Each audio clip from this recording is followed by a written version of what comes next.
اعوذ باللہ من الشیطان الرجیم بسم اللہ الرحمن الرحیم السلام علیکم ورحمۃ اللہ وبرکاتہ۔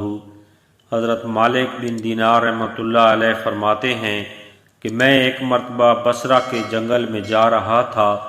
میں نے سعدون کو دیکھا جو سعدون مجنون کے نام سے مشہور تھے۔ میں نے ان سے پوچھا کیا حال ہے؟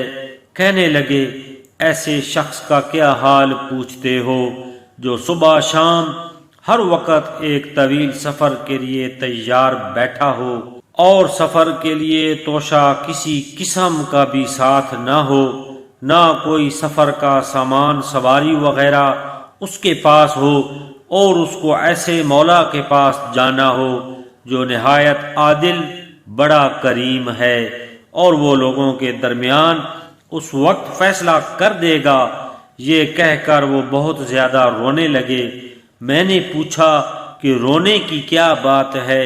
کہنے لگے کہ میں نہ تو دنیا کے چھوٹنے پر رو رہا ہوں، نہ موت سے گھبرا رہا ہوں، بلکہ اپنی عمر کے اس دن پر رو رہا ہوں جو کسی نیک عمل سے خالی رہ گیا ہو۔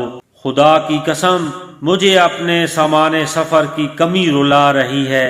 سفر بہت طویل اور بڑی مشقت کا ہے۔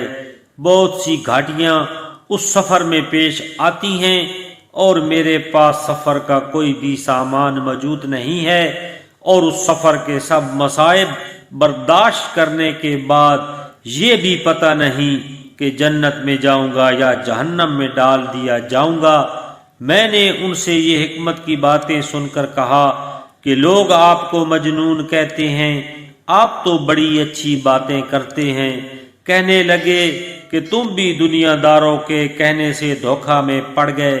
مجھے جنون نہیں ہے، میرے آقا کی محبت میرے دل میں، میرے جگر میں، میرے گوشت پوست میں ہے، میری ہڈیوں میں گھس گئی ہے۔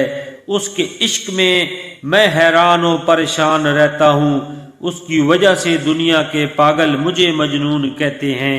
میں نے پوچھا کہ آپ لوگوں سے بھاگتے ہیں، جنگل میں پڑے رہتے ہیں۔ اس پر انہوں نے 2 شعر پڑھے جن کا ترجمہ یہ ہے کہ آدمیوں سے ہمیشہ دور رہے اور اللہ جل شانہ کی ہم نشینی ہر وقت اختیار کر۔